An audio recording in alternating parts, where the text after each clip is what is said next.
मेरी देवरानी, जिसे मैं कली के नाम से पुकारती थी, मेरी जिंदगी का एक महत्वपूर्ण हिस्सा थी। जब वो पहली बार हमारे घर आई, तो उसकी हंसी और चंचलता ने घर में एक नई रौनक भर दी। उसकी सादगी और मिठास ने न केवल घर वालों की, बल्कि आस पड़ोस के लोगों का भी दिल जीत लिया। लेकिन वक्त के साथ उसकी खुशियां धीरे धीरे उस उदासी में बदल गई, जिसे सभी को हिलाकर रख दिया। कली की शादी मेरे देवर मैंग से हुई थी। मैंग एक सीधा-साधा और मेहनती इंसान था। दोनों की जोड़ी बहुत प्यारी लगती थी। शादी के बाद कली जब घर आई, तो इसकी आंखों में ढेर सारे सपने थे। उसके हर काम में एक उत्साह था और वह पूरे परिवार को अपना मानकर चलती थी। उसकी मुस्कान और उसकी सादगी ने उसे घर का चेहरा बना दिया था। खासकर मेरी सास उसे अपनी बेटी की तरह मानने लगी थी। शुरुआत में सब कुछ अच्छा था। कली और मयंक की जोड़ी एक मिसाल थी। दोनों एक दूसरे का ख्याल रखते थे और ऐसा लगता था कि उनके बीच कभी भी दूरी नहीं है। लेकिन जैसे जैसे समय बीतता गया, कली के चेहरे की मुस्कान धीरे धीरे कम होती गई।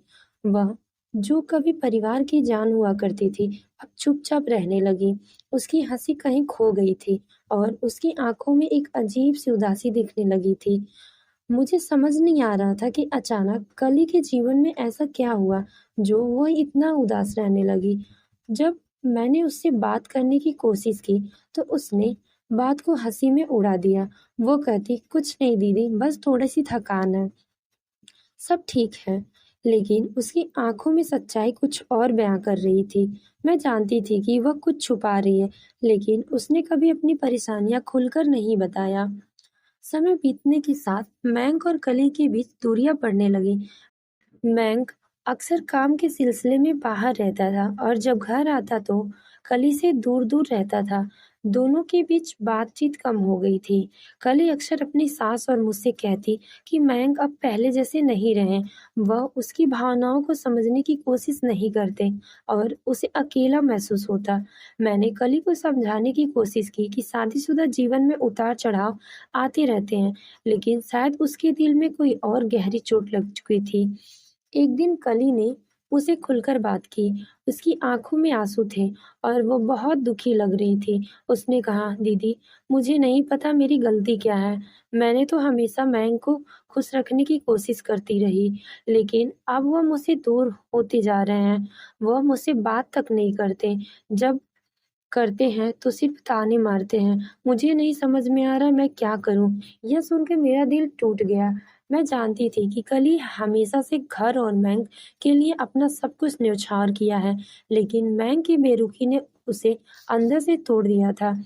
मैंने उसे समझाने की कोशिश की कि शायद मैंग पर काम का दबाव हो और यह अस्थायी समस्या है, लेकिन कली की आंखों में जो दर्द था, वह मुझे बता रहा था कि वह समस्या कहीं गहरी थी। कुछ दिनों बाद मुझे पता चला कि कली माँ बनने वाली है। यह खबर सुनकर मुझे लगा कि शायद अब उसके जीवन में खुशियाँ लौट आएँगी। मैंने सोचा कि बच्चा उनके रिश्ते को और मजबूत करेगा और उनके बीच की दूरियाँ मिट जाएँगी। लेकिन दुर्भाग्य से ऐसा कुछ नहीं हुआ। मैंग की बेरुखी और बढ़ती गई। कली को अकेले ही अपने गर्भावस्था का सामना करना पड़ा। वह शारीरिक और मानसिक रूप से बेहद कमज़ोर हो गई थी और मैंग का इस हाल में उसका साथ न देना उसे और भी ज़्यादा तोड़ रहा था। मैंने कई बार मैंग से बात करने की कोशिश की, लेकिन वह हर बार यह कह के टाल देता कि वह अपने काम में बहुत व्यस्त है और कली की छोटी-छोटी बातों को ज़्यादा गंभीर लेने की ज़रूरत नहीं है। मैंने महसूस किया कि मैंग अब कली की भावनाओं को समझने में असमर्थ था और उसकी बेरुखी ने कली को अंदर से पूरी तरह तोड़ दिया था। जब कली ने एक प्यारी सी बेटी को जन्म दिया, तो उसने सोचा कि अब शायद सब कुछ ठीक हो जाएगा। बच्चे की किलकारियां घर में गूंजने लगी, लेकिन कली की उदासी कम नहीं हुई। वह एक अच्छी माँ बनने की पूरी कोशिश कर रही थी, लेकिन उसके चेहरे पे अब भी वही दर्द था।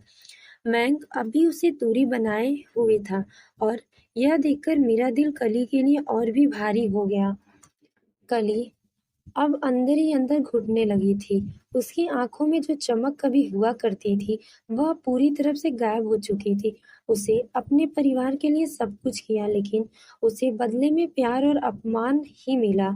उसने अपनी भावनाओं को दबा लिया था और वह दिन-ब-दिन मानसिक रूप से कमज़ोर होती जा रही थी। फिर एक दिन कुछ ऐसा हुआ जिसने सबको हिलाकर रख दिया। कली ने अपनी ज़िंदगी को ख़त्म करने की कोशिश की। जब हमने उसे बेहोश पाया, तो पूरे घर में सन्नाटा छा गया। हम तुरंत उसे अस्पताल लेके गए। डॉक्टरों ने कहा कि ये मानसिक तनाव से गुजर रही थी और यह सब उसकी टूट चुकी उम्मीदों और अधूरे सपनों का नतीजा था। कली, जो कभी एक चंचल और खुशमिजाज लड़की थी, अब वह एक ऐसी स्त्री बन चुकी थी जो अपनी जिंदगी से हार गई थी। अस्पताल में कली को देखकर मेरा दिल टूट गया। वह बिस्तर पर लेटी हुई, अब उसकी आँखें बंद थीं, उसके चेहरे पे कोई भाव नहीं था। मुझे समझ नहीं आ रहा था कि आखिर ऐसा क्या हुआ जो उसे इतना बड़ा कदम उठाने पर मजबूर कर दिया। मैंने खुद को दोषी ठहराया कि शायद मैंने उसे समय रहते उसकी तकलीफ़ों को समझने की कोशिश नहीं की। मैंक भी अस्पताल में ही था, लेकिन उसकी आँखों में कोई पछतावा नहीं था। वह अब भी अपनी दुनिया में ही खोया हुआ था। डॉक्टरों की कोशिशों के बाद कली की जान तो बच गई, लेकिन वो पहले जैसे नहीं रही। उसकी हिम्मत और जीवन जीने की इच्छा पूरी तरह खत्म हो चुकी थी। वह अब बस एक शरीर बनकर रह गई थी, उसमें कोई आत्मा नहीं थी। उसकी बेटी को देखकर वह मुस्कुराने की कोशिश करती, लेकिन मुस्कान सिर्फ दिखावा थी। उसकी आँखों में जो दर्द और खालीपन था, उसे देखकर कोई भी अंदाज़ा लगा सकता था कि वह अब अंदर से पूरी तरह टूट चुकी है। कली की इस हालत ने मुझे बहुत कुछ सिखा दिया। मैंने सीखा कि इंसान की बाहरी मुस्कान के पीछे कितनी गहराई तकलीफ़ें छुपी हो सकती हैं। कली ने अपनी शादी, अपने परिवार और अपनी ज़िम्मेदारियों को सबसे ऊपर रखा, लेकिन उसकी खुद की भावनाओं को कोई नहीं समझा। उसकी तकलीफ़ों को समय रहते किसी ने नहीं देखा और जब देखा तब बहुत देर हो चुकी थी। कुछ महीनों बाद कली ने गाँव के एक छोटे से अस्पताल में अपनी आखिरी सांस ली।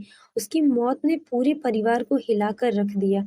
वह लड़की जो कभी उस घर का रौनक थी, अब इस दुनिया में नहीं रही। उसकी मौत के बाद मैंने मैंग से बात की, लेकिन अब भी वह अपने किए पर पछताने की बजाय उसे किस्मत का खेल मान रहा था। कली की ज़िंदगी की ये दुखद कहानी मुझे हमेशा ये सिखाती है कि हमें अपने करीबियों की भावनाओं को समय रहते समझने की कोशिश करनी चाहिए। प्यार और अपनापन हर इंसान की ज़रूरत होती है और जब उसे यह नहीं मिलता, तो वह अंदर से टूट जाता है। कली के साथ जो हुआ, वह किसी के भी साथ हो सकता है, अगर हम अपनों की तकलीफ़ों को नज़रअंदाज करते रहें तो। आज भी जब मैं उसकी बेटी को देखती हूँ तो मुझे कली की याद आती है। उसकी मुस्कान, उसकी सादगी और उसका दर्द, सब कुछ मेरी यादों में हमेशा के लिए बसा रहेगा। Thank you for watching my video and ये स्टोरी आप लोगों को पसंद आया हो तो please subscribe my channel. Thank you so much.